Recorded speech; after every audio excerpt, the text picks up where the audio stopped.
Electricast. I was never really a runner. The way I see running is a gift, especially when you have stage 4 cancer.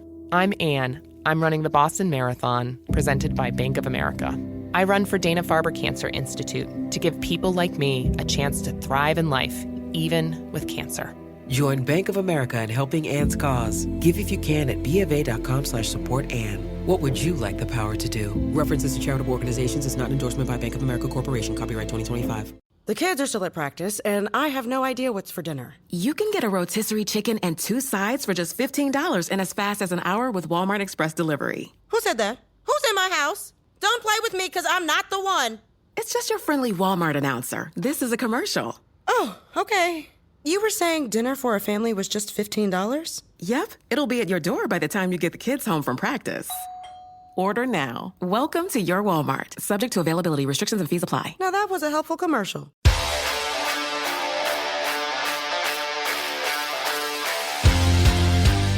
Welcome into Missing the Point. I am DK Sizzle Dave Clark here once again to take you through Real BK's power rankings. They're wacky as ever. Not his fault. It's been a wacky season. It's been some crazy wins, crazy losses, and we're going to walk you through the top 10 best teams in the NFL, which is different than the top 10 best teams last week and different than the top 10 best teams the week before. So Real BK is here to defend himself, which is always nice for him. And, of course, we have the return, the triumphant return of Mike Marcangelo. Haven't had him on a power ranking show in quite some time, so happy to have you here, Mike. He's rocking his red, white, and blue Patriots. What would you call that? A t-shirt? It's a long sleeve t-shirt. Yeah, it's like a sweater. It's like a sweater. It's borderline sweater. Thermal. Yeah, it's like a borderline. Yeah, it's like a baseball thermal. Yeah. No pockets. I just want a sweatshirt. I want to pay now. Yeah. Oh, is the kangaroo pocket the thing that decides? I think so. And there's no hood. Well, that's a hoodie. To me. Yeah. Anyway, I just wanted to paint a little word picture to the listeners not watching here on the YouTube. And I promise we are all wearing clothes, but we're here to talk about football and the kind of crazy NFL season that we've had. So let's just jump right into it. Number 10 on Bobby's power rankings are the New England Patriots. Not something I think I thought I was going to hear myself say coming into this season. Not something I thought I was going to hear myself say last week, to be quite frank, with everybody. But I don't disagree with them being on there. I wouldn't put my non-existent child's college education on them staying in the top 10. But I guess tell me why they cracked the top 10, Bobby. We'll start with you. It really comes down to the quality of football that we've seen through the first 6 weeks and the poor coaching that we've seen through the first 6 weeks and the poor quarterback play that we've seen through the first 6 weeks from most of the league. And the Patriots stand out to me as one of the better coach teams in the league. Besides that left tackle win, he's garbage. And the quarterback, man, I don't know. You guys probably remember during the draft, I was high on Bailey Zappi coming into the season. I didn't actually think he'd start. I never thought that would happen, but I just enjoy watching this team play football right now. The offense is funner than it was. The front seven's pretty legit. They could use some linebacking help, but compared to the teams below them on the list, man, it's just when you watch them, you know what you're getting. It's a consistent style of football, which is something that you don't see in the NFL. So that's why they cracked the top 10. It's mainly because I love Bailey Zappi too. It's zapperific. As ever, I deplore the lack of strength of schedule factored into these top 10 power rankings. I think playing the Cleveland Browns and the Detroit Lions to me does not a great team make, but I do agree with you that Zappi's been playing really well. Mike, let me ask you the question that I think is probably the most talked about question in New England right now. Who is, in your mind, if everyone's healthy, the number one QB in New England? I mean, I think that it has to be Mac Jones. So I think what we're seeing now is what we saw from the Cowboys and Kellen Moore. Right? Once Dak went down, it looks like they called a better game.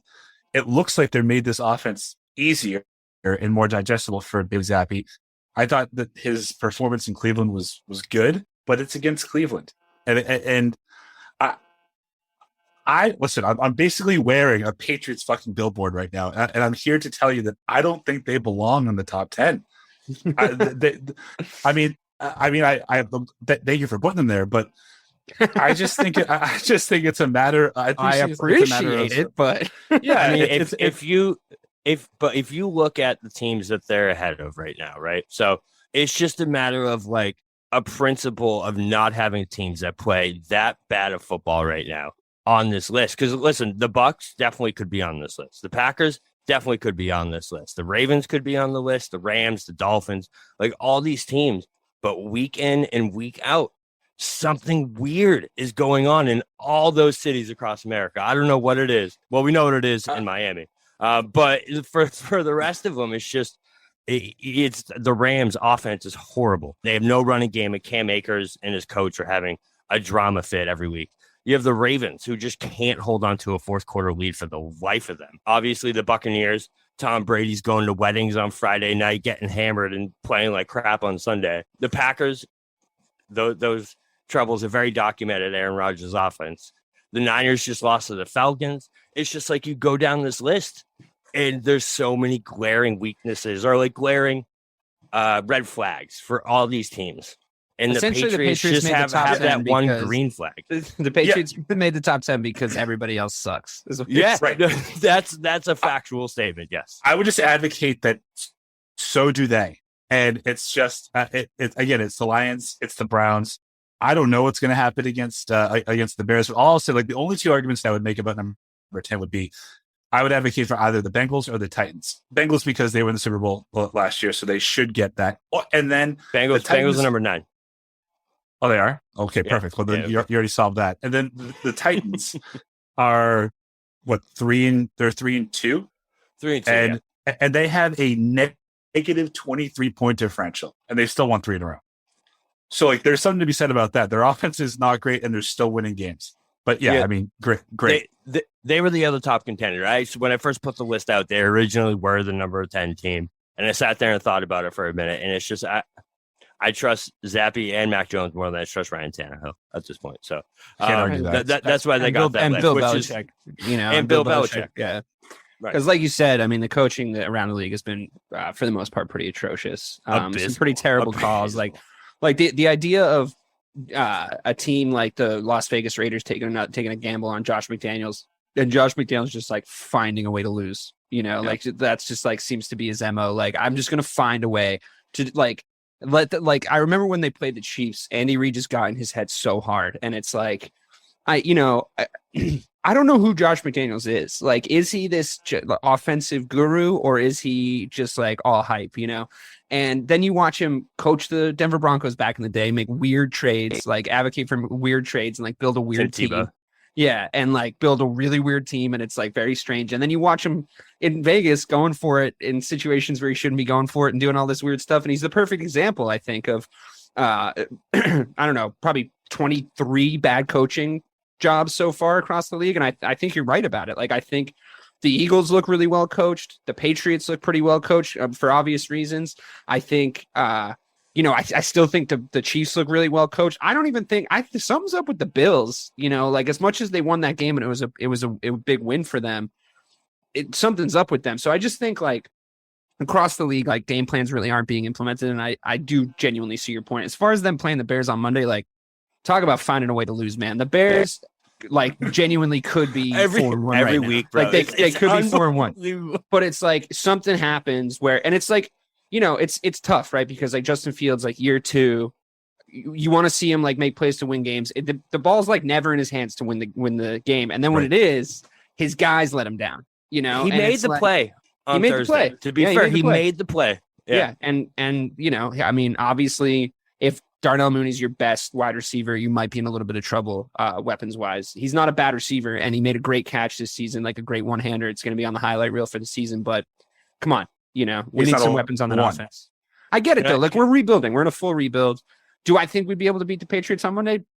Who fucking knows what could happen in this league? You know what I mean? I think we got a little cursed by the fact that we were on Thursday night, and there's something to be said for how turgid Thursday night's been for the most part this season. And like, it's laughably bad. And I think it was just like anybody playing on Thursday is just cursed to have a bad game. But yeah, I mean, I don't know if they're going to be in the top 10 next week, but here they are now. Moving on to the Bengals.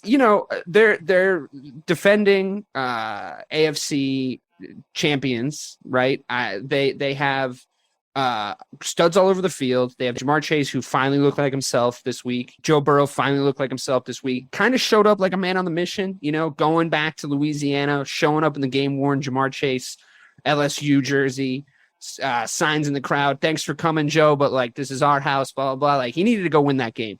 And I think what I will say for the Bengals, and I'll start with you on this one, Mike, what I will say for the Bengals this season is they've put themselves in a position where their season seems to be on the line every week. So they're kind of like, we got to go and win this game. Every game is a final game for them. Every game is a championship game every week. And they seem to sort of be rising to the occasion, despite not quite looking as good as they did on that run.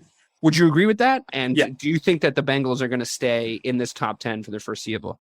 I just think that it's too fine of a line to have to walk. Like I think we've seen it over the last couple of years. Joe Burrow, like the Tiger King, he does thrive when his back's against the wall. But there's only so many times you can put yourself in that position, and it doesn't eventually bite you in the ass. I think what's so surprising to me is that he's still like one of the top 5 most sacked quarterbacks in the league this year, and all they did was invest in the offensive line in the offseason. And it feels like it still hasn't solved that problem. But I mean, 300 yards, 3 touchdowns, and 2 of those to Jamar Chase. That team is a wagon. If they keep him upright, I think they're going to be okay. But to answer your question in a very long-winded format, that's what we do here. I think you're going to see like 3 or 4 more times this year, at least, where it looks like they're out and they're somehow going to win that game. Yeah. Bobby, they played your precious Saints, and they seem to get the job done. I know they're like this. I know the Saints are injury riddled, and I know that you believe in them in a full strength way, and not necessarily in a. I mean, their injury list is actually bananas. If you look at it, it reads like a fucking novel. So fair enough. I personally wouldn't back them regardless, but were you impressed? I guess my question is, were you impressed with the Bengals beating? I guess you're impressed enough to put them at 9 in the power rankings, beating a kind of a weakened Saints team. What is it that stood out to you that made it look like, even though this was a weak Saints team, they played who was in front of them and they got the job done? What was it that stood out? Well, this is kind of who the Bengals have been for the last 2 years. For most of last year, they weren't great. You know what I mean? They were right around 500 for most of the season. And they had games where they looked amazing, and they had games where they looked absolutely awful. This is just who they were. And then when their backs were up against the wall and they needed a win, they got it. And that's literally who they were all season. So that's really what pushed them into that top 10, because I just see them being that team when they need to be. If the Bengals could play every game in the goddamn Superdome, they'd be 17-0. Did you see what his stats are in the Superdome? It's like in 2 games, he has like 785 yards and 6 touchdowns. And Jamar Chase has like 4 reception touchdowns and like 300 yards. It's crazy. Yeah. I guess at the same time, I'm not fully, I do definitely agree with you guys that their identity is this, and they put themselves in these positions and sort of, get back up out of the ditch. But I'm not convinced, because I watched the majority of that game, the Bengals Saints game, and it's like, to me, it's not holy shit, Jamar Chase is back. It's why does he have one guy to beat? We talked about the abhorrent coaching. It's like that highlight reel touchdown that he had where he danced into the end zone. It's like he had one dude to beat. You had no guy in the zone deep. You weren't doubling him. Like, he just had to scorch one dude, and Joe Burrow had to find him. And like, if you leave that dude with one guy, it doesn't really usually matter who that one guy is, with a few notable exceptions.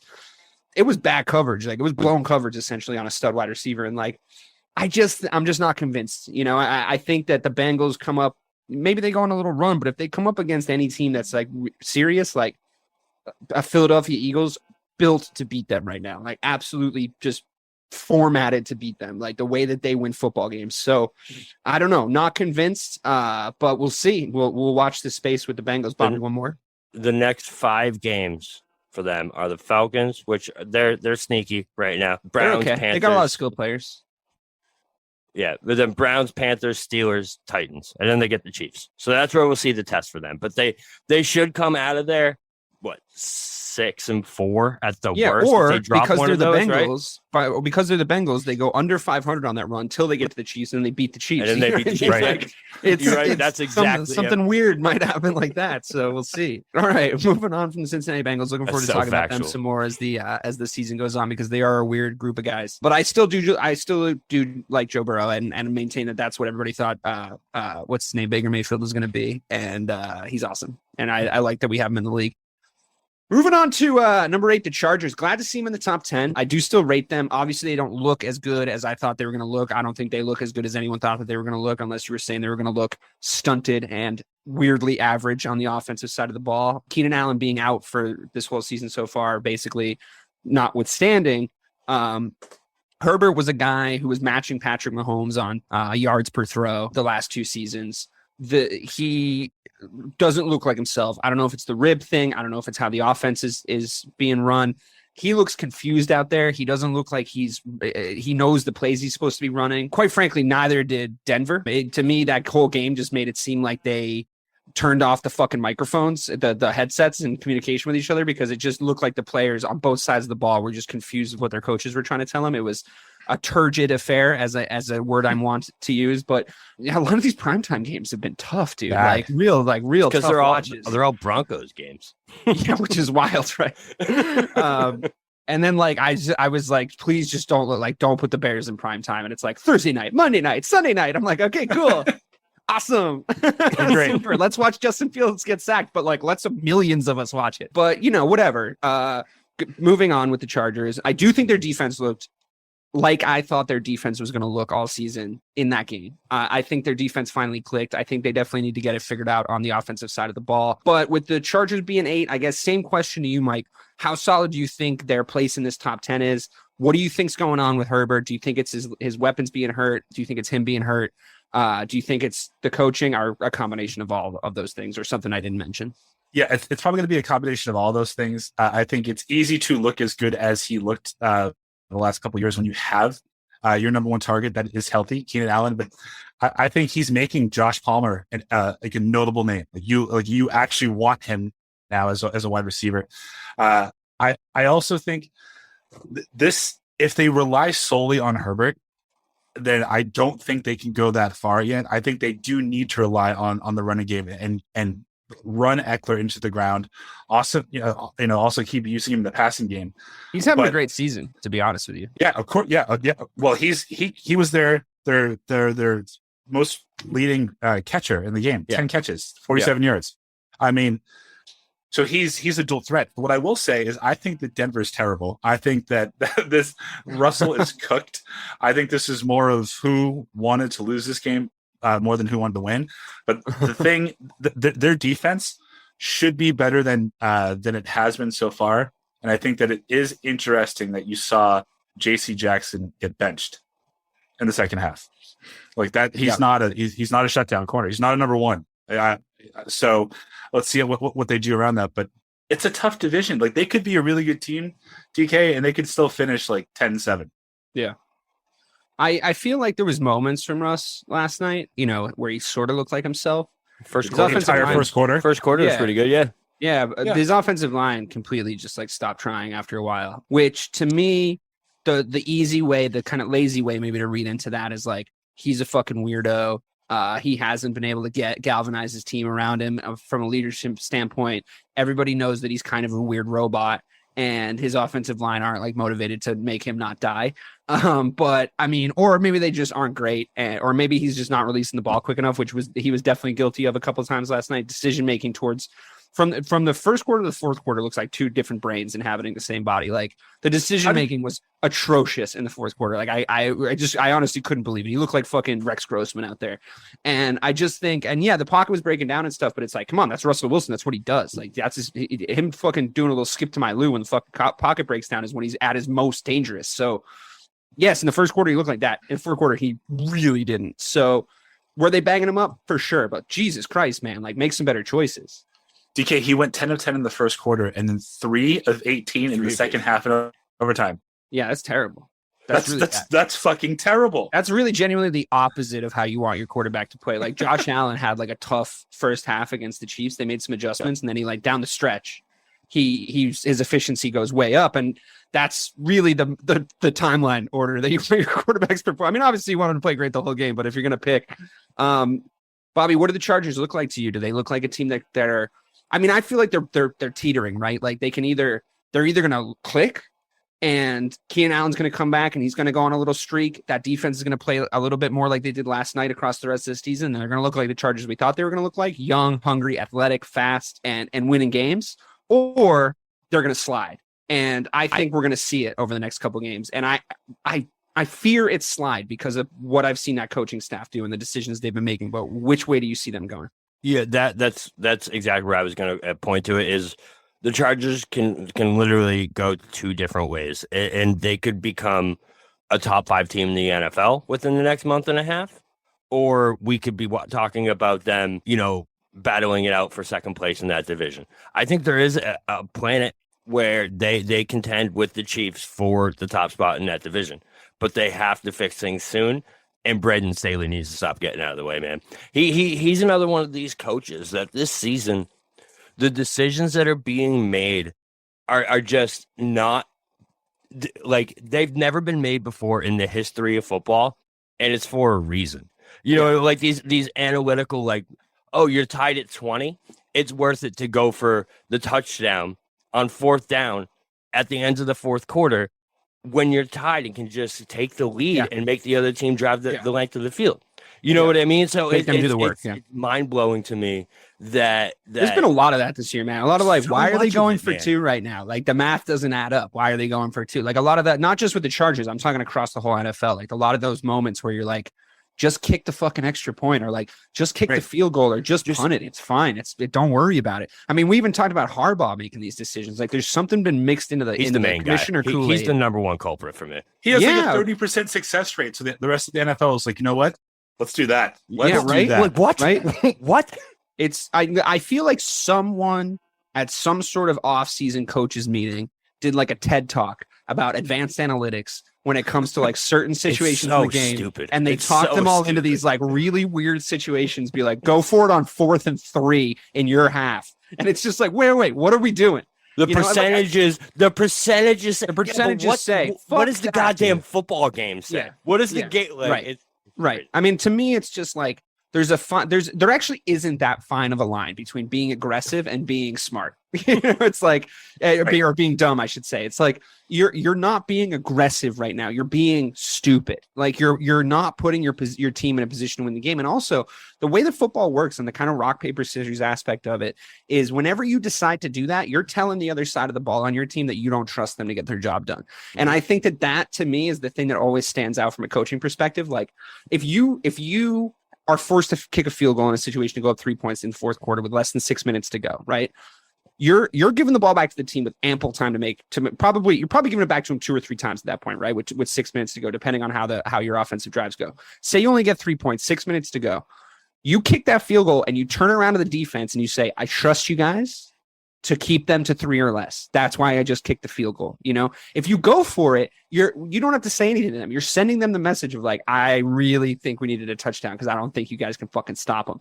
And honestly, if in a game that's 13-13, that's a stupid way to treat your defense, because as much as your offense might have sucked, your defense has held them to 13 points. So trust that the game isn't a high scoring game. Trust that, even if it's 2020, like trust the game isn't a high scoring game. Trust that your defense can make the stop and encourage them to go out there and do their jobs. I mean, it's a no brainer to me. And it's, it harkens back to the reason why the Patriots are on the board. It does.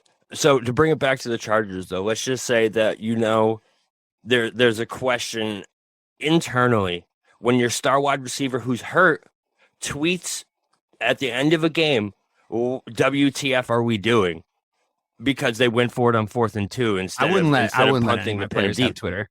Like nobody gets to have a Twitter on my NFL Agreed.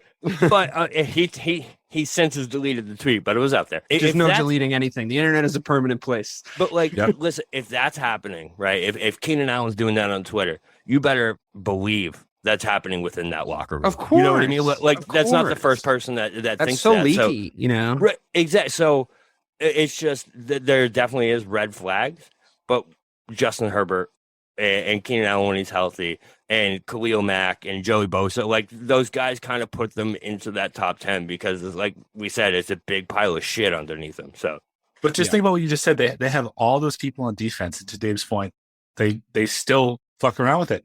Yeah, and they don't trust them. Why spend hundreds of millions of dollars on your defense and just say, you know what, we're going to go for it instead of trusting you? Doesn't make any sense, and that's what's going to keep them from the playoffs. Defense, like as a, and I know this is probably a distant memory for you guys, but as somebody who supports a franchise that is defense first, defense is a culture. You know, defense is a mindset. It's a mentality. I know these sound like cliches, but like it is what it is. Like if your defense is better than your offense, you gotta lead with your defense. You gotta say like, you guys are the fucking studs. You guys are the animals. I love teams like that personally. Like it's the reason why I've been so high on the Cowboys for the last couple of years. Like if you're a Chicago Bears fan and you don't love teams like that, you should go fucking root for the Packers. You know what I mean? Like that's what we do, right? Then you're probably really depressed. I mean, I am really depressed, but like that's because of the serotonin. But like it's the reason why, from my perspective, like I've been high on the Chargers going into this season. I've been high on the 49ers going into this season. I've been high on the Cowboys going into the season because I love a good defense. I love a good defensive performance. Like my favorite performance of this whole year so far has come from the San Francisco 49ers, as much as they didn't look very good against the Atlanta Falcons.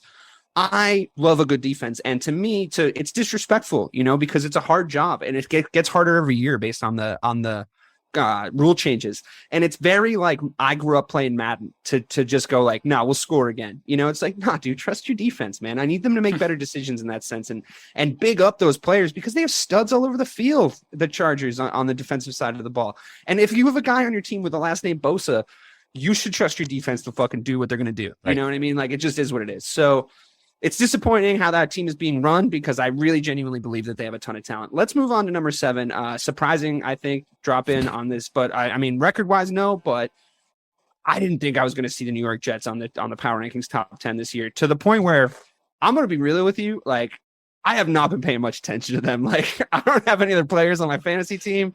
I did not think that they were going to be good. And I need someone to explain to me what it is that got the New York Jets on the top 10 of the power rankings. And if anyone can, I mean, I'm not saying they shouldn't be there, but like, what is it that have gotten the New York Jets as named as one of the best 7 teams in the NFL? So they've got, so first of all, the least expected name I've ever had to put on this power rankings. Both New York teams. We wouldn't have both of them. Yeah, both of them. Giants are next, by the way. Spoiler alert. They earned it. If you look at the schedule, man, they've had the signature young team wins the past 3 weeks, where they have the game that they had no business winning in Pittsburgh, where they scored 2 touchdowns in the last 2 minutes. Then they have the big divisional game where they absolutely spanked the Dolphins. And then they come back and have that big game against the big team, the Packers, that no one expected them to beat.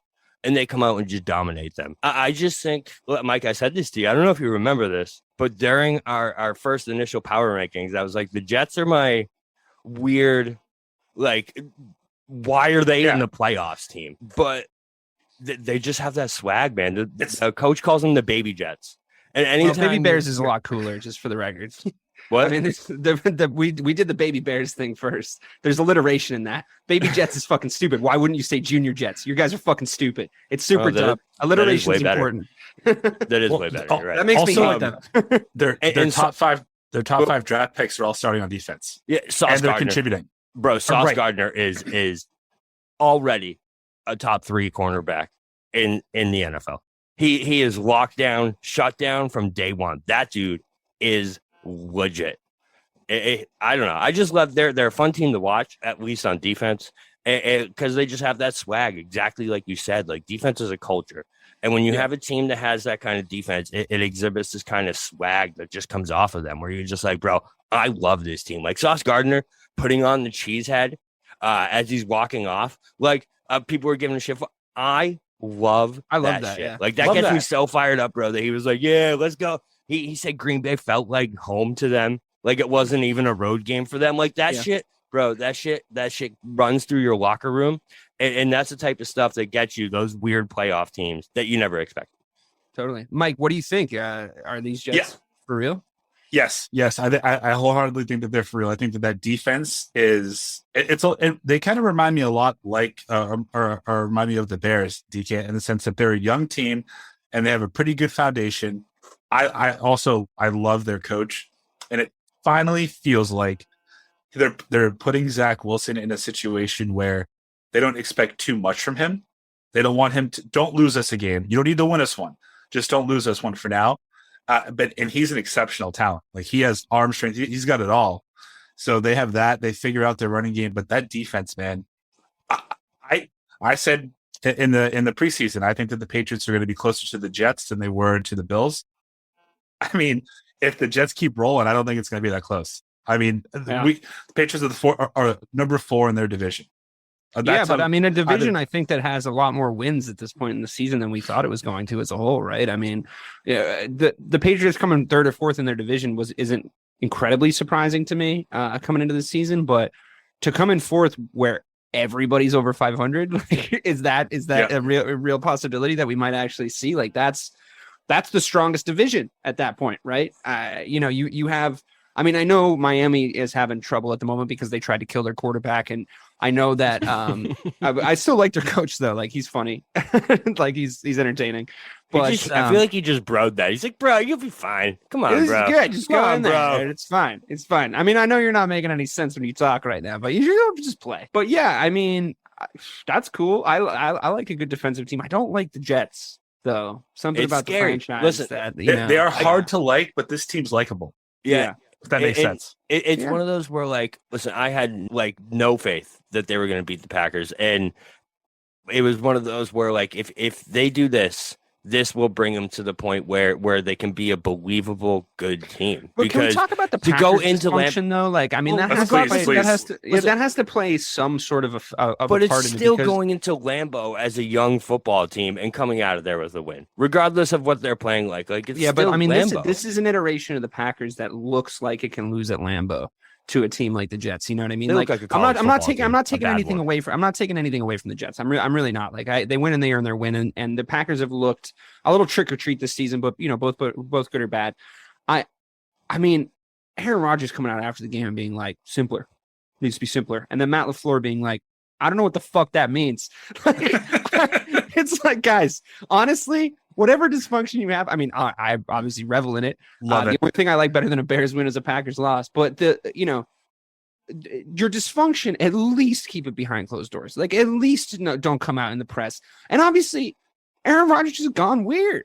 I mean, he's not Kanye weird. He hasn't become like a full blown anti-Semite, but he's gone fucking weird. He's a weird dude. He's doing fucking. I don't know. He's definitely different. He's definitely since he did the ayahuasca, his whole persona is a little different. And the whole like his family doesn't speak to him thing. Like, I mean, his family might be assholes, but like, why do I know about that? Who's his publicist? It's fucking weird, and he looks like he's about to ask me to like sign up for something outside the fucking grocery store. Also, it's like, dude, it's not a good look. So, and also he doesn't seem like he cares that they're losing. He doesn't care. And he might care. He doesn't seem like he cares. And I feel like that, that trickles down to the guy that doesn't get to talk to Aaron Rodgers on the roster. You know what I mean? Like, that guy that might need to come up and make a big play. He's like, well, Aaron Rodgers doesn't give a fuck if we win or lose. So, like, why do I give a fuck if we win or lose? Like, it's not a good attitude for him in the press conferences. Again, I love it, but I'd like to see the Jets beat a team that isn't obviously dysfunctional. To start to say, like, they're the real deal. That's just me. Aaron Rodgers, remember, I'm talking about Aaron Rodgers, has the most passes behind the line of scrimmage so far in the NFL this year. That's so absurd for Aaron Rodgers, of all people. Well, it's because, that stat. When he Their says, like, offense looks weird as fuck. It's because of all the rookie wide receivers. That's 100% why. But then it just goes back to, like, listen, they did this to themselves. This is like what I was talking about with the Cowboys. It's like, listen, you can't let everyone go and bring in rookies and expect it to be okay. Yeah, but you also can't not trust your coaches ever and bring in new regimes every like few years because like you're a little bitch and what you say goes because you're Aaron Rodgers, and then expect a dynasty to be built around you because everybody's going to have different opinions on who should be in there. This is what happens when you don't give people time to build a team. So like I have no sympathy for them. Not that I would anyway, but Mike, go ahead. I was just gonna say, like, simpler in Aaron Rodgers' mind is like his entire career. I think he's really talented. I think there's a little something going on personally, and I'd love to get into that at some point in time. Totally, but now's not the time. Totally, it's creepy. I don't know what it is. Like simpler is, I'm just gonna drop back. I'm gonna run around a little bit, and Jordy or Devontae or Randall Cobb's just gonna run. There's not gonna be a route. They're just gonna beat their guy.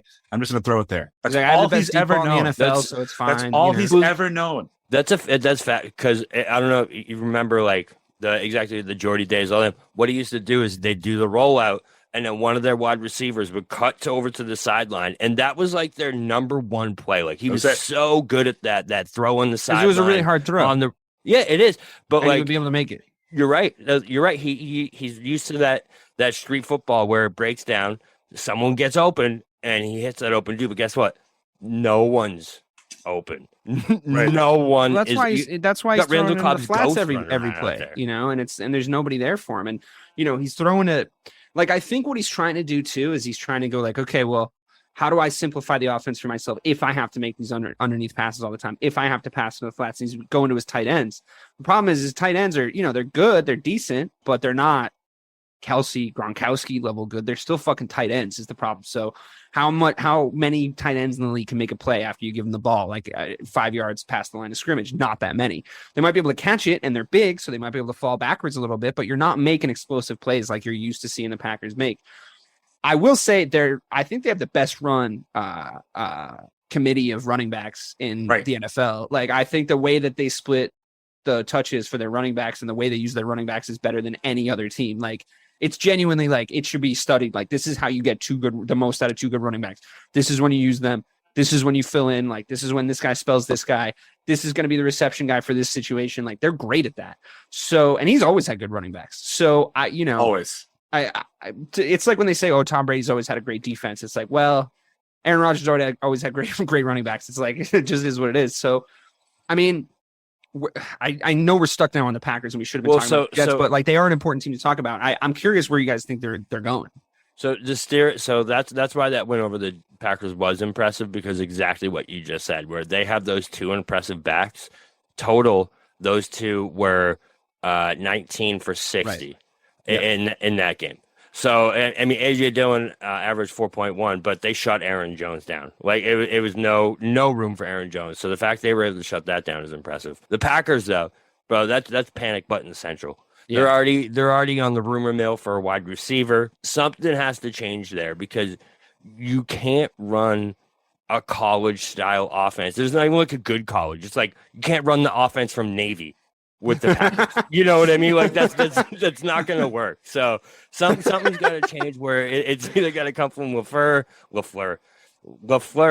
or Rodgers, but it's panic button central in Green Bay for sure. Yeah. Except for Aaron Rodgers, he can't panic anymore because he lives on a different plane. Right. But by the way, I would love to get to the center of those issues with Aaron. If you wanna hit me up, we can take. Dude, you can come on the show. We can talk. I will be aggressive, but you can handle it. So moving on to the Giants, the other New York team that makes this list, right above the New York Jets. I like this team. I like the way they're coached. I like the way they're motivated. I like the way that they're using Saquon Barkley. I like that they're keeping him safe, but keeping his productivity high. I like the way they're using their quarterback, who is obviously limited in a lot of ways, but they're using him to win games. They look like a 7 out of 10 at everything that they do to me.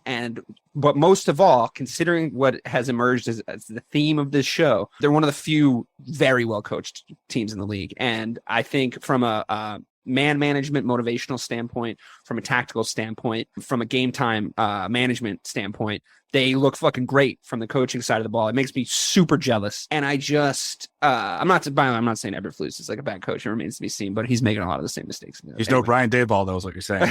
Yeah, I just think they're super well coached. I think that it looks to me like a coaching staff that's looked at a team and said, I think I know what to do with that team to make them into winners. And they came in, they executed that game plan to, quite honestly, perfection up until this point.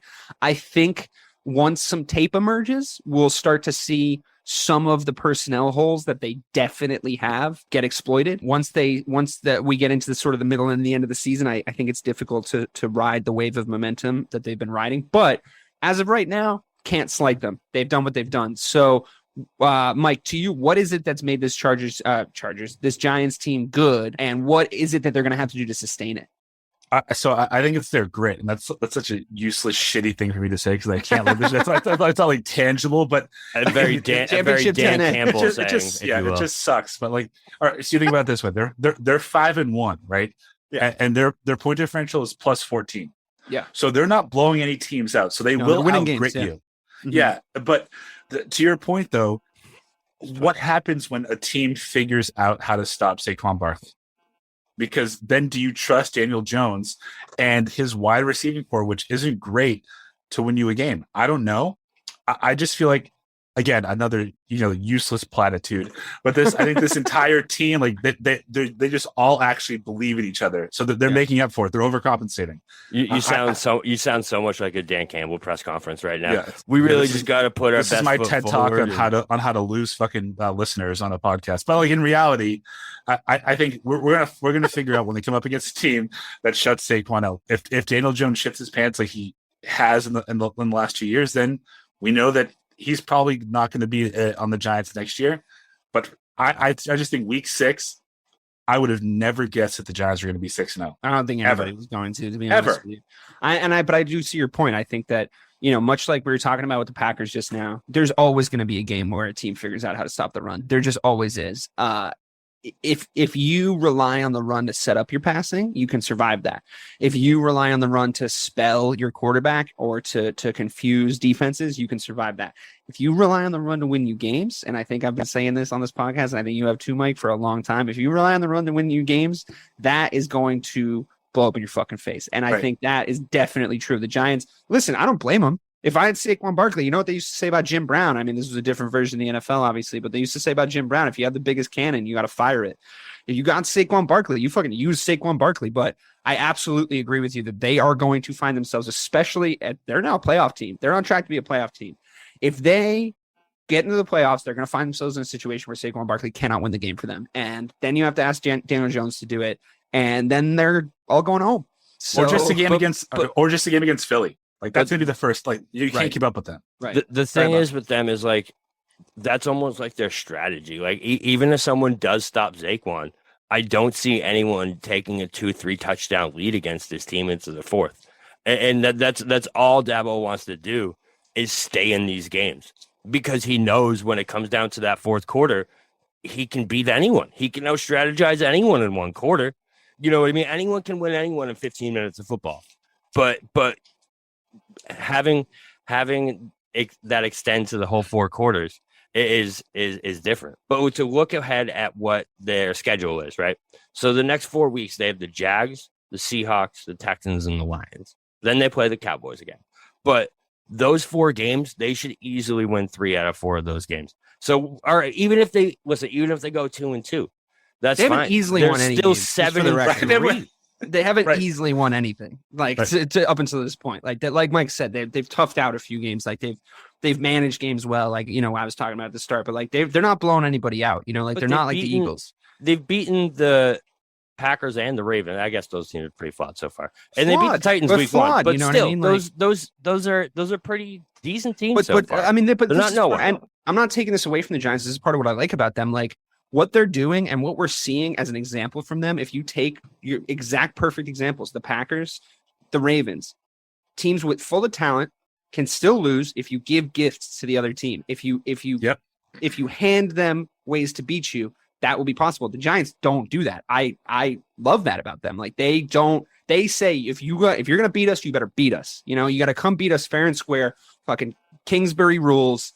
Like one-on-one, we got to do this. We're not going to hand you any gifts. We're not going to rack up 17 penalties. We're not going to cough up a bunch of stupid turnovers like certain teams in Chicago like to do at the last 2 minutes of games. We're not going to give you any gifts. So we'll beat the flawed teams. Now there are teams out there with innumerable talent on their roster that aren't doing that either. You know what I mean? Like they're going to come up against the Cowboys team that don't beat themselves. They had to get beat by the Philadelphia Eagles, like it's, and sorry to spoil this, but we'll come on to talk about that.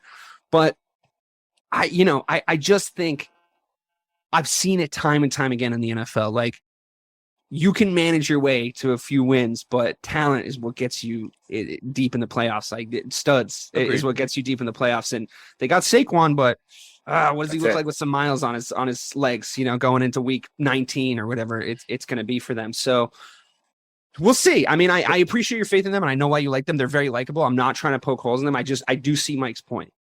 Question for is this the most impressive first year coaching job you've ever seen? Ever? I think it's up there. I can't think of another one where he took a team that was with no talent and excelled to this point. You know what I mean? Not that I can remember. I mean, I'd love to see. Off the top of my head, I can't remember at this point. Right? Yeah, He's sure. No, year. totally. Maybe in recent memory, I wouldn't say it definitively without like Googling Bill Parcells' his first season as head coach, it's still the other Harbaugh with the 49ers. I mean, he took that team out of the abyss and then brought them to, I think, 3 straight NFC title games and 1 Super Bowl. Yeah, with Alex Smith and Colin Kaepernick. Yeah, Kaepernick was a fucking stud when he first came in, though. Yeah. In all that 2012 year, I mean, he was, but Alex Smith was the starter. They were 7-3 when he took over. That Packers playoff game. Whew. All right. Well, how about them Cowboys, Bobby? Number 5. Tough loss. I'm sorry that happened. I'll be honest with you. I didn't see the Cowboys winning that game. I don't think they're a bad team. But I think we're going to come up to and we talked about this a little bit, and this was sort of your point last time we talked about the Dallas Cowboys. We're going to come up to the limitations of Cooper Rush at some point. It was going to happen, and it was probably going to happen against a really good team like the Philadelphia Eagles clearly are. I mean, they're undefeated. As much as I wanted to talk shit about them at the start of the year, they're fucking undefeated, which means they're undeniable. So what takeaways did you get, Bobby, from your Cowboys team? What do you want to see when Dak obviously inevitably comes back now? I don't think that's a conversation anymore. If you're throwing 3 fucking dots to the team in a different color than you, it's not a great look, especially when you're trying to keep your job. So when Dak comes back, would you like to still see this to Kellen, as we've all come to affectionately refer to him? Would you like to see him keep this same simplistic offense that Cooper's been running, or do we go back to what they were doing before and try and let Dak figure it out? Or they're in a weird limbo here. I mean, it's another team that could push or slide depending on some key factors over the next few weeks. So when is Dak coming back, by the way? Is it next week? Next week, yeah. So he's coming back next week for sure. So obviously he's going to start. What kind of a Cowboys team? I guess. Yeah, well, sure. What kind of a Cowboys team do you want to? So I just think you keep that same idea of the offense. You just expand it a little bit and give an opportunity for those big plays, which they already still kind of were. It's just Rush wasn't delivering on them. Each of the interceptions was at least 15, 20 yards down the field. By the way, that duck to CeeDee Lamb when he was wide open was one of the worst throws I've ever seen in my goddamn life. But no, listen, this past week was exactly why Cooper Rush can't be the starting quarterback. You know what I mean? When you have to rely on solely his arm because our run game isn't getting that movement, you saw what happened. He had a one passer rating in the first half.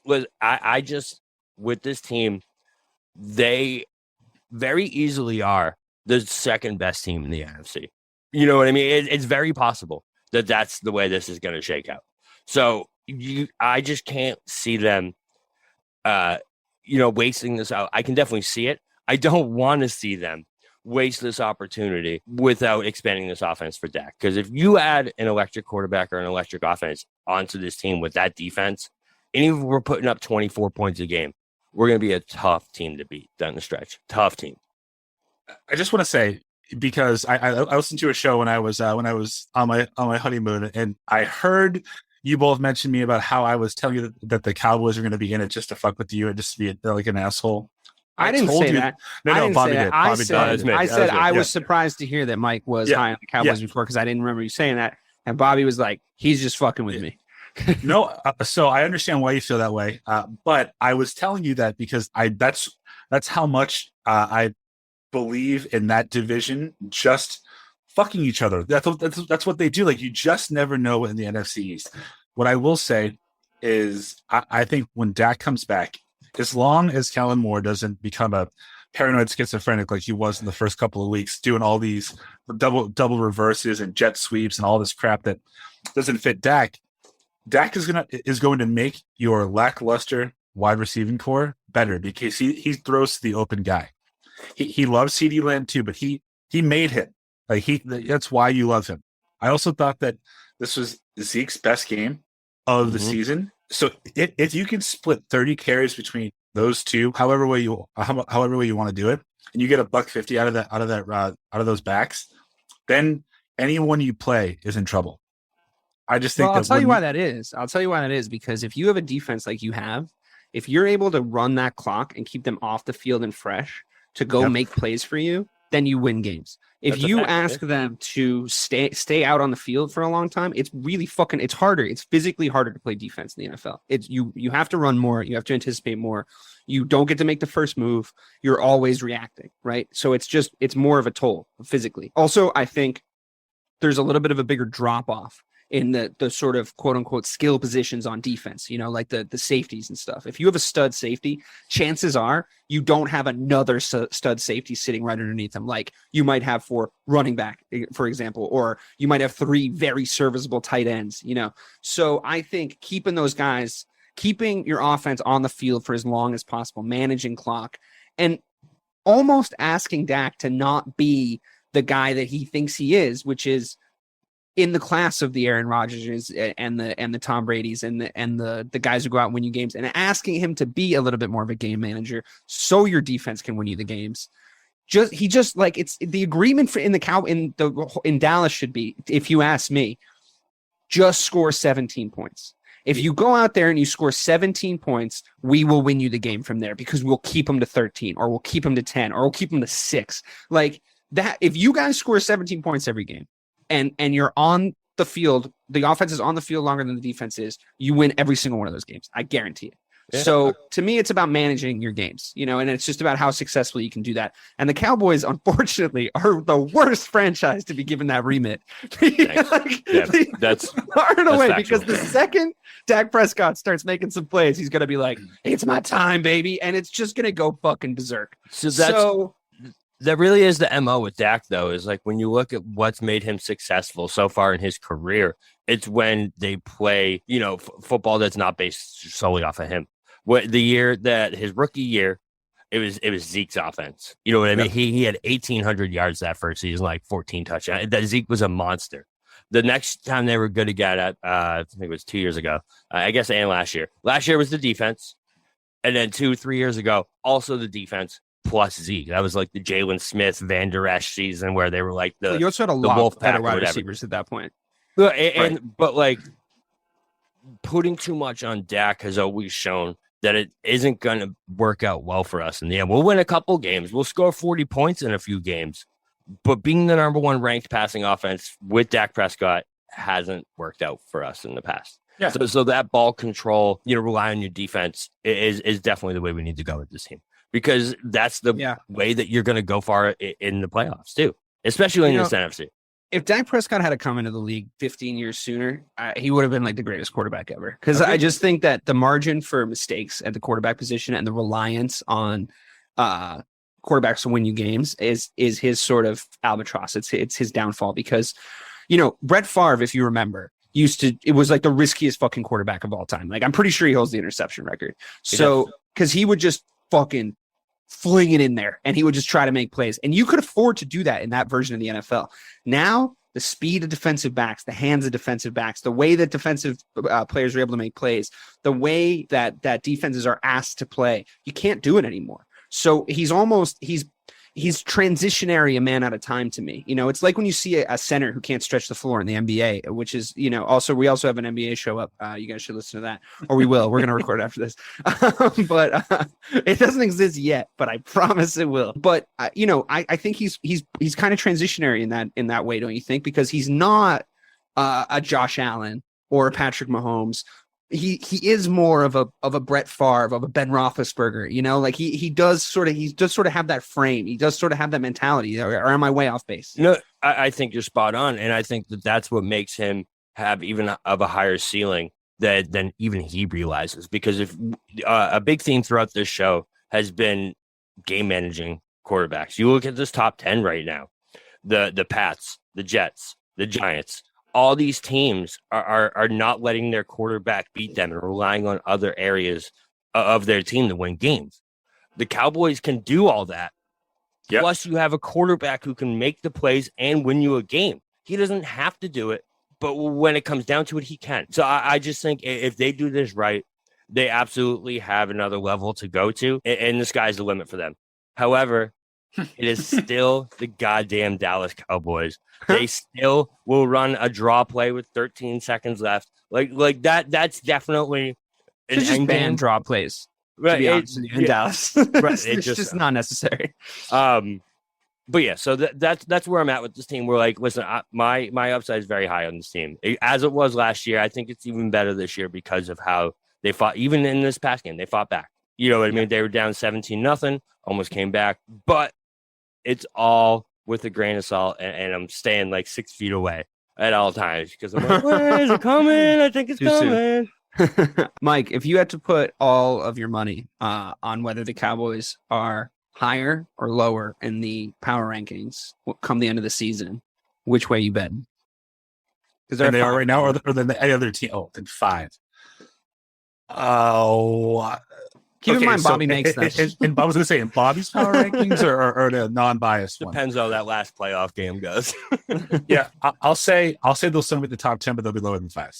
Gotcha. I'll bet the house on it.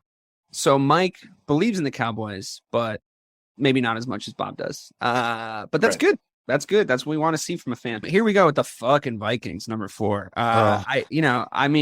Look, they've got a lot of skill players and a lot of studs on the team. I get it. They won their game. I get it.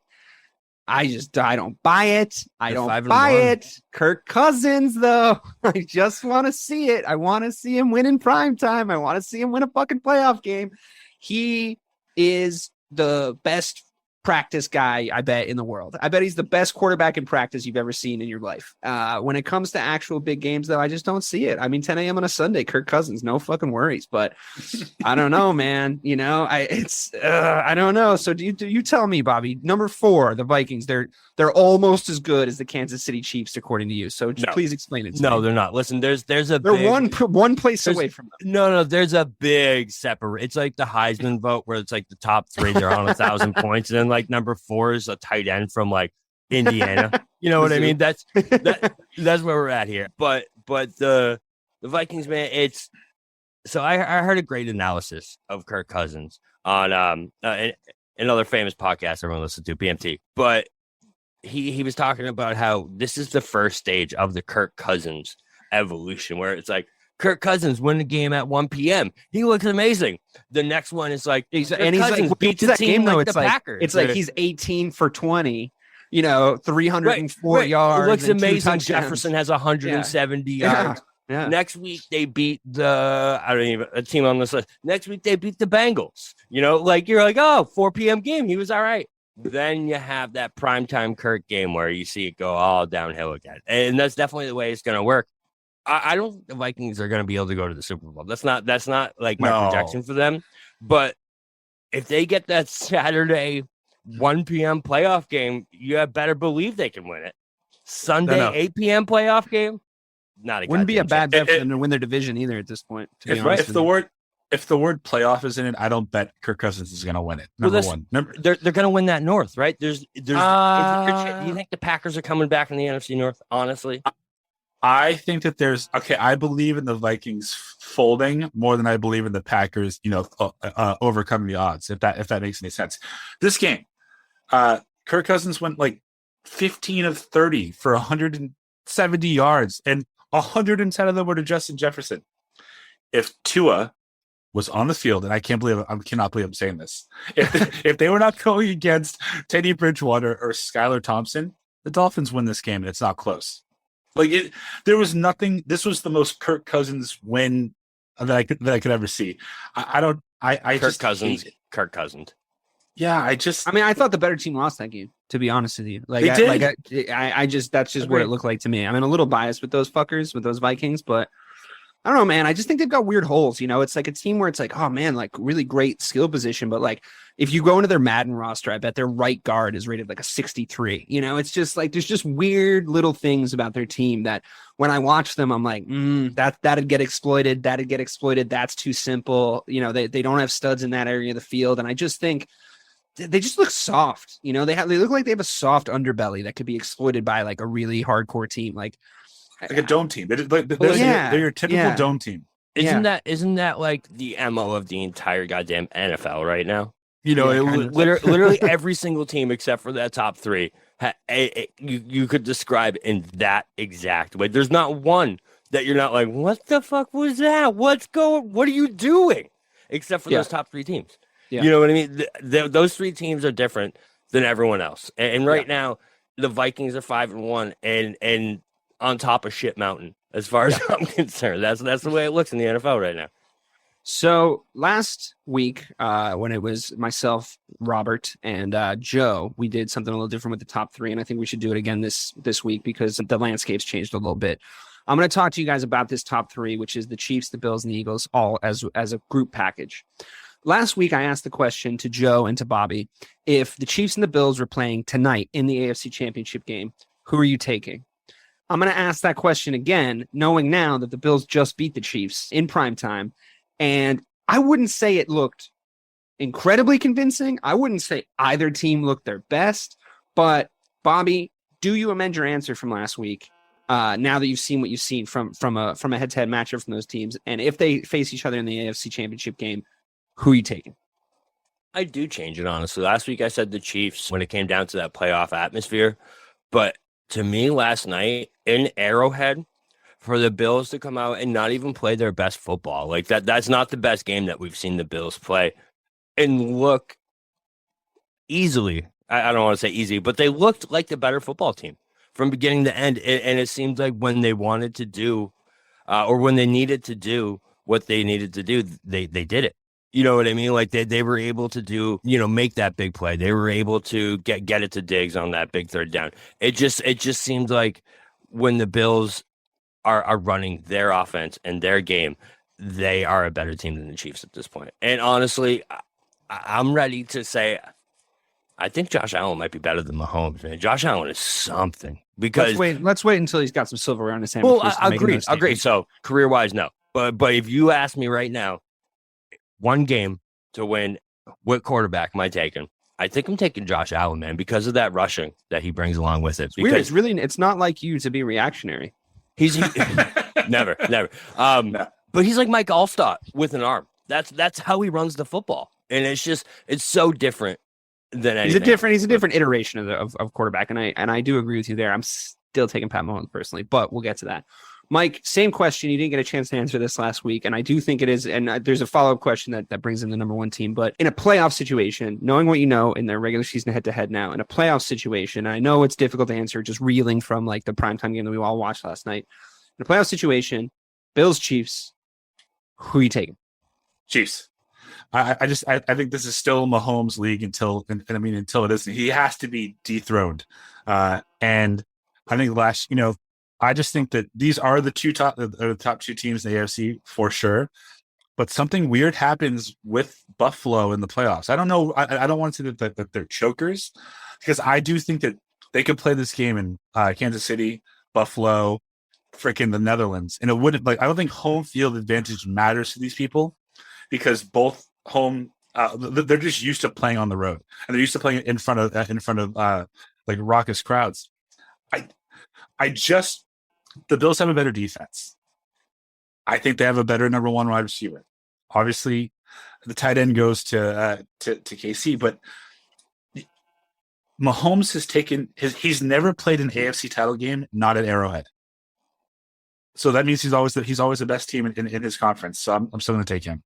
So if you were to line the Chiefs and Bills up against each other, 10 games, we're playing right in a row every week, I'm pretty sure the Bills win 7 of those games.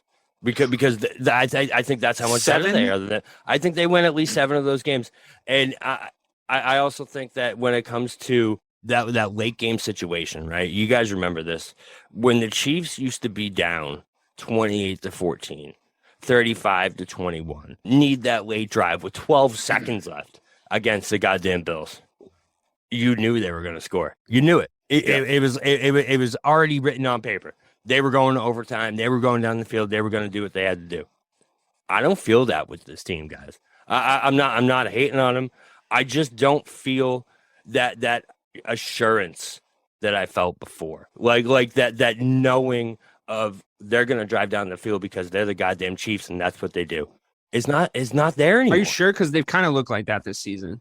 They still have they though? I mean, yeah. I mean, maybe not so much against the Bills, and I think the Bills played a really smart game against them. But like, yeah, even I still think they can score at will. Did you see Travis Kelce get like 9 touchdowns in one game? Like, they're still the fucking Chiefs, dude. Like, at the end of the day, I would love to see the stats. I don't have these in front of me, and I'm completely guessing, but I would love to see the stats on playoff matchups when two juggernauts go at each other in the regular season, because I'd be willing to bet that the playoff winner was the regular season loser a lot of the time. I think if you're seeing each other in the AFC Championship game and you're the Buffalo Bills, you've shown more of your hand to win the regular season game than the Chiefs have. I don't think Sean McDermott's a bad coach by any stretch of the imagination, but I think Andy Reid is a better one. I think that the running game for the Kansas City Chiefs is clearly better. I think that they have guys at their RB2 and RB3 positions that are better than Devin Singletary has been for a lot of this season, to be quite honest with you. And I don't think that the Bills can figure out how to even run the ball when Josh Allen isn't doing it. It's weird. It looks weird. They can't get it figured out. You can exploit that. I think that Pat Mahomes is still a big game player. So he's proven that he can win huge fucking games of football and Super Bowls. Josh Allen hasn't done that. I think if it's a playoff situation, like the way that the hypothetical is framed, I gotta take the Chiefs. Gotta take the Chiefs. But now red zone offense, Chiefs all day. Like, it's just, to me, it's blatant. Because the Bills just beat the Chiefs. Bills have home field now. Mike, you just said it. Chiefs have never played an AFC Championship game on the road with Mahomes. Do you think Mahomes can handle that Buffalo crowd? AFC Championship? Yes. Patrick Mahomes. Right, but we haven't seen it before. Yeah, but I did say that it doesn't matter if they play in Kansas City, Buffalo, or the Netherlands. I think that the teams are so talented. The one thing I will say in Buffalo's favor is the emergence of Gabe Davis. Now that they have an actual number 2 to complement Stephon Diggs, that makes their offense so much better than it already was. And I think, Bobby, I really don't think you believe in your heart of hearts if these teams played 10 games in a row that Kansas City would only win 3. This exact version, if you lined up these two rosters, I do. Yes. I do. If you're talking last year's Chiefs 2 years ago, no, I don't. This version, I do, really. Because, I mean, even in their wins, right? You look at the Chiefs. DK, you said this year they've been super impressive. In their wins, they have looked good. No, I didn't say that they were super impressive. I said that they still at times look like they can score at will, because they do. But it's still different than it was last year. I just feel like when it comes, they're to figuring some stuff out. Time, you know, it's like to say that you're going to take a guy like Juju Smith-Schuster and slot him in where Tyreek Hill was and expect immediate results is just ridiculous. Like, they play completely different games. You have to learn to scheme for him. He has to learn to hook up with Mahomes. He's more of a deep threat than a playmaker. He will get involved. He will get better. Like, he's still provably, undeniably good on an undeniably good offense. They just need to figure out where to work him in. He becomes, by the end of the season, I guarantee it, he becomes the wide receiver 1 in Kansas City as far as targets goes, and he's pulling them down. So that matchup's coming. Like, that partnership's coming, right? Travis Kelce makes it 10,000 times easier for Juju Smith-Schuster to get there, right? To start that off. They've been double teaming both those guys. You know what I mean? Like, Mahomes used to be able to give it to Tyreek Hill when a play broke down underneath, and Tyreek Hill will go make a play. They can't do that anymore. Fine. I understand that limits their offense. It doesn't make them look as insane as it did last season, the year before, all that stuff. I get that. However, still Patrick Mahomes, still Travis Kelce, still Juju Smith-Schuster, Clyde Edwards-Helaire is having a great season. They've got 2 running backs underneath those 2 guys that are still good. I will not accept this Chiefs slander for one loss. I just will not. It's ridiculous. It's crazy. They're still the fucking Kansas City Chiefs. But it's different than it was. I'm not saying they're bad. I still think that it's such a big gap between. I still think they have the best quarterback in the NFL. I think it's closer than we think. The one thing that I'll say before you talk about Philly that's absurd is I've mentioned this a couple of times because I wanted to talk about the point differential for the Bills. They're plus 95. Like that's absurd. The next closest team are the Eagles, and they're plus 56. The Bills have allowed 81 points on defense in 6 games. It's fucking maddening. Which is why I think the best version of them this iteration is better than the best version of that Chiefs team. And I think what points to that is that loss against the Colts was the most abysmal loss I've seen from the Chiefs in the Pat Mahomes era. That loss doesn't happen 2 years ago. It's just they lost to the Raiders and the Chargers a couple years ago in Kansas City. But not in that way that they lost that game. Listen, the Colts handed the Chiefs that game 5 separate times in the fourth quarter, and they just fucked it up each time. So it's been like we talked about. It's been a weird season, and that I think is one of the reasons. But to finish up here, and to sort of extend the hypothetical that I gave that launched us into that spirited and riveting conversation about the Chiefs and the Bills. Thankfully, I mean, it really works for this. Each of you took a different team. Bobby, you're taking your Bills into the Super Bowl to play this iteration of the Philadelphia Eagles. Who are you taking? Who's winning? Who is the Super Bowl champ in this fun little hypothetical? I think it's the Bills, specifically just because of what I just said, where I think the best version of them is still better than the best version of Philly in a championship type game with Jalen Hurts, with the unproven commodities at quarterback. But I gotta say, man, I'm so impressed with the Philadelphia Eagles and what they're doing on both sides of the ball. Besides the Bills, to me, I think they look like the most talented football team in the NFL. I just think when it comes to Philly so far, they've just had the most impressive run, and I think that they have the easiest schedule from here on out. So Philly is such a complete football team, and unless something really goes bad or goes wrong in one of these games, listen, if that team's running the football, they are unstoppable. You cannot beat that team if they're running that option play. They made Micah Parsons freeze 10 times last night. I haven't seen that since he came into the NFL one time. It's just crazy what that run offense does for this team. Sounds like you're taking Philly. To be honest but I'm taking Buffalo because of all the reasons I said over that before. Gotcha. And Josh Allen, the alligator points towards Josh Allen, 100%. Right. All right, yeah, I can see that. Again, it's difficult for me to poke holes in anybody that is high on the Eagles, but I'll reserve my thoughts until I hear Mr. Marcangelo's opinion on if he takes his Chiefs into the Super Bowl and has to play the Philadelphia Eagles. Which division's coming home with the Lombardi Trophy? Yeah, I would still pick the Chiefs only because so far, it is such hypothetical, but that would be a track meet in the highest stake game. And I don't know that Jalen Hurts could compete or keep up with Pat Mahomes or Josh Allen. Just in that, I think that Philly is a complete team for sure. But in either scenario, like to your point, Mahomes, when it still feels like whenever he wants to, he's just 3 flicks of the wrist away from 21 points. Agreed. And I don't know if Jalen Hurts has that. Okay, so let me pose this hypothetical to you guys. Who do you think, regardless, we talked about the matchup between the Bills and the Chiefs, who do you think matches up better against the Eagles between those two teams? Because personally, I think it's definitely the Chiefs for the exact reason Mike just said, is it's going to become a sprint. Like those two teams are going to get into a sprint. And I have legitimately never seen the Chiefs, this Chiefs team, lose a sprint. I've seen them managed out of a game. I've seen them nullified. I've never seen them fucking lose a sprint or a shootout of that kind of magnitude. The way the Bills beat them was they stifled them, frustrated them, made plays when they had to make plays. Like they looked good. Obviously it was a lot of talent on display, but you're going just absolute run for run with them. You're fucked. Bobby, do you agree?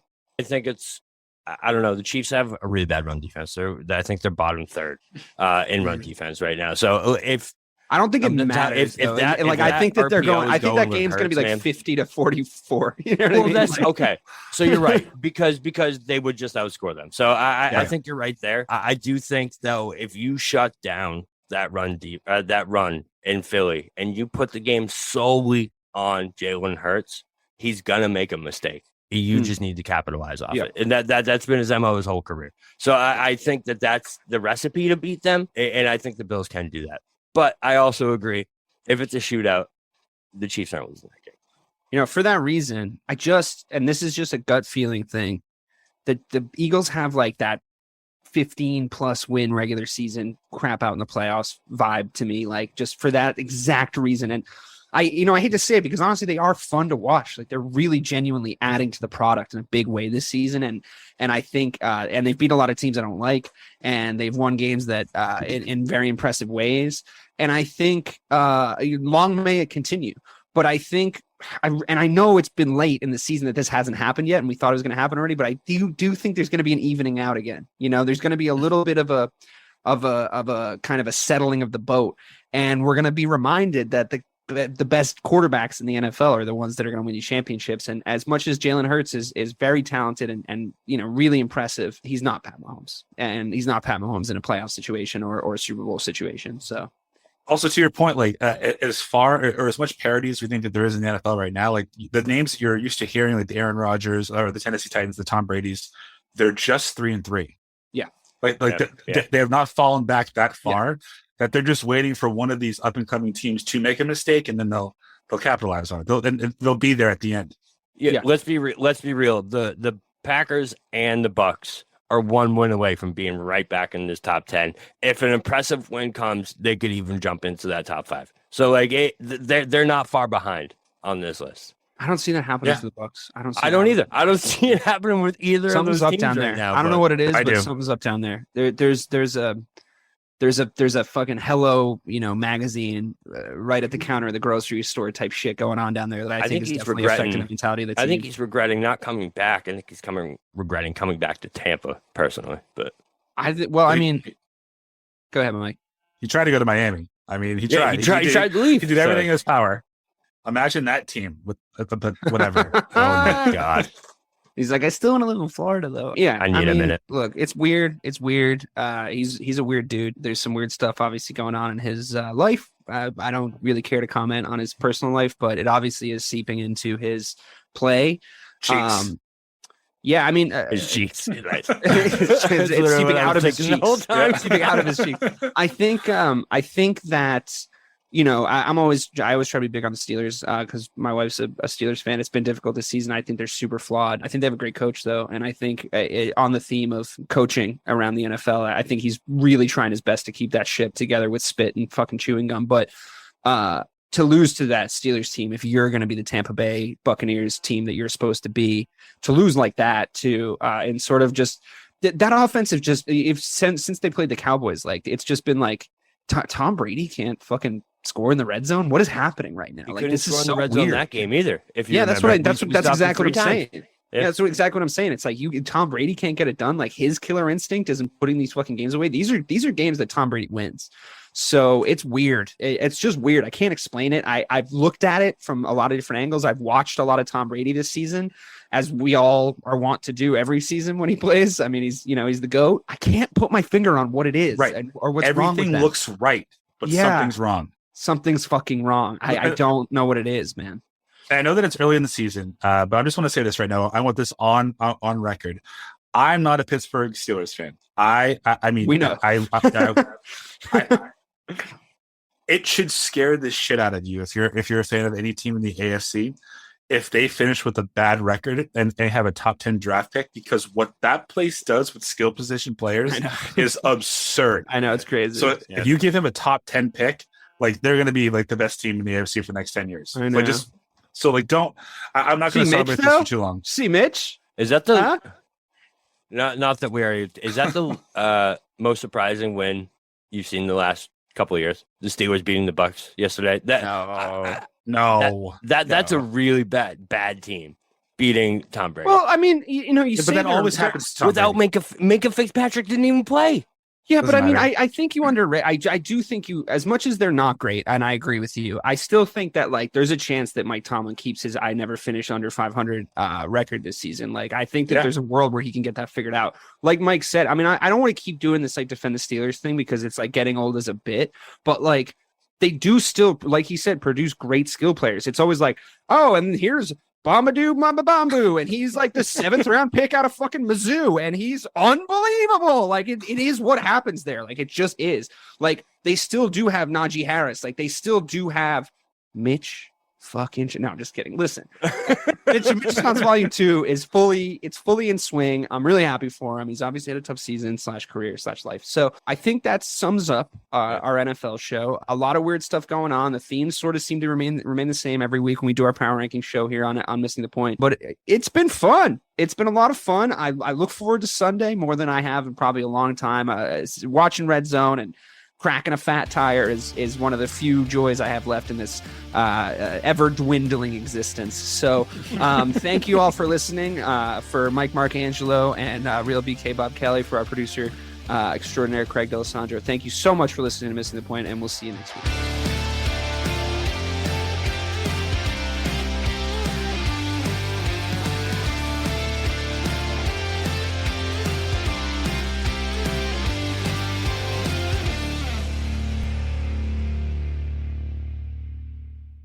Hi, I'm Sherilyn Fenn from Twin Peaks. What did you do on your last Saturday night? Did you hear something? Toilet paper. There's none. Nada. The reserves have gone dry. People are hoarding it. I should have done that. They're all out of hand sanitizer at my Target. Mark, when did you last watch the news? We are getting reports of forced quarantines in China, Japan, and now Italy. You're cutting onions in half and putting them around your apartment. Yes, exactly. It kills the COVID. Excuse me? Let's go. Let's go. Get in. Vamos, rápido. Have you ever driven one of these? Never. I'll drive, ladies. I've got the keys. Excuse me, I'm lost. I'm looking for my wife. I got turned around. Join me, Eric Roberts, Jennifer Elise Cox, and Ed Asner for The Last Saturday Night, an Electrocast podcast. You'll love it. Electrocast. Electrocast.